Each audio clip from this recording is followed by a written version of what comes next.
Get this. Workers are clearing some land to build a solar park, a symbol of our high-tech future. But what they stumble upon is a direct doorway to our ancient past. Today, we are digging into the unbelievable story of a Thracian warrior from 2,100 years ago, a guy so rich, so powerful, that he's already been nicknamed the Lord of Sakar. Let's find out what his story tells us about his long-lost world. And really, this quote from Evelina Slavcheva at the Bulgarian Academy of Sciences just says it all. The discoveries testify to high craftsmanship, rich spiritual life, and prosperous societies. We're not just talking about a few old bones here. This is a crystal-clear window into a world that was absolutely thriving and incredibly sophisticated.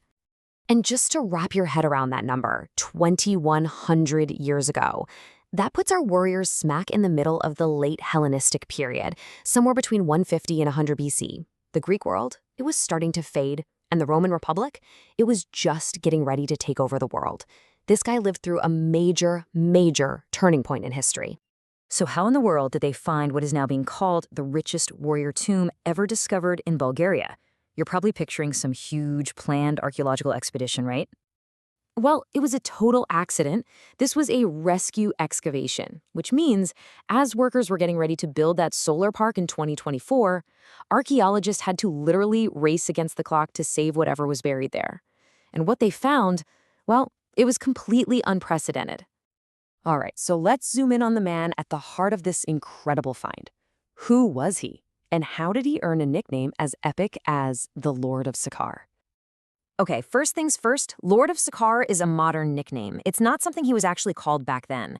Researchers gave him the name after the Sakar Mountains where they found him because, what else do you call a guy whose tomb represents such unbelievable wealth and power? It just fits. The evidence that they've pieced together paints a really vivid picture. We're talking about a man who died in his prime, around 35 to 40 years old. He was, without a doubt, a high-ranking military leader.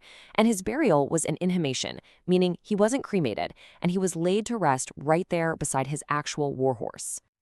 And the stuff he was buried with? Wow, it tells you everything. He had a gilded silver wreath, a huge symbol of honor. He had a Greek-style sword called a makhaira, covered in gold and gems, which proves he was connected to the big Mediterranean trade routes. Even the harness for his horse was decorated with these little gilded bronze masterpieces of Hellenistic art. And then, just casually, a solid gold bracelet and necklace. This guy had staggering wealth. And we really can't just brush past the horse. For the Thracians, a horse was everything. It was a symbol of wealth, of military power, of status. So burying his warhorse with him was a massive statement. It connected him to their revered hero god, the Thracian horseman, and it made sure he had his trusted companion with him for the journey into the afterlife. But here's where this incredible story gets even bigger. As amazing as this one tomb is, it turns out our warrior wasn't alone. Not by a long shot. So that makes you wonder, right? Was this guy some kind of isolated ruler, a one-off flash of incredible wealth and power in the region? The answer is a huge no.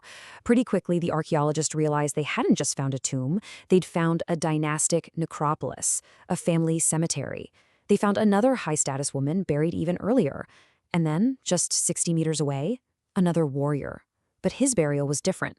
He was cremated, and this is the key, he was buried with stuff that linked him directly to the Roman military.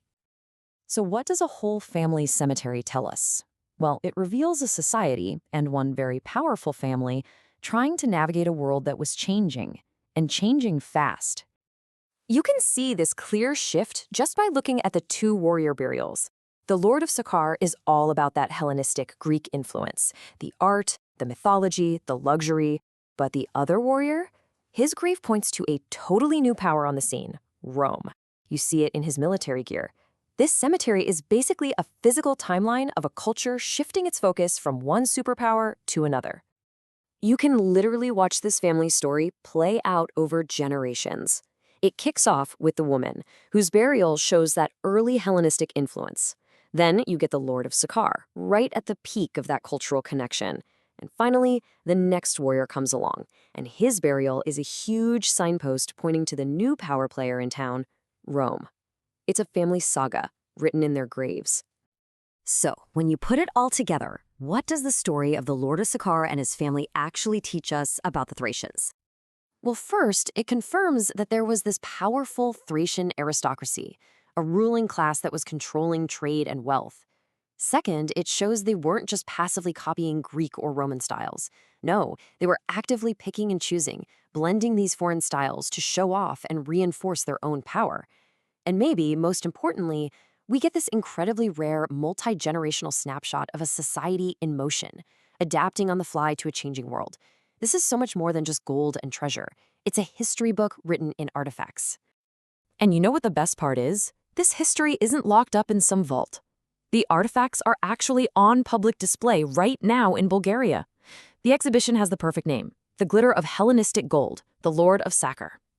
It means anyone can go and see this incredible legacy for themselves. It's just a stunning discovery that was almost paved over by a solar park. Which leaves you with one final kind of mind-blowing thought.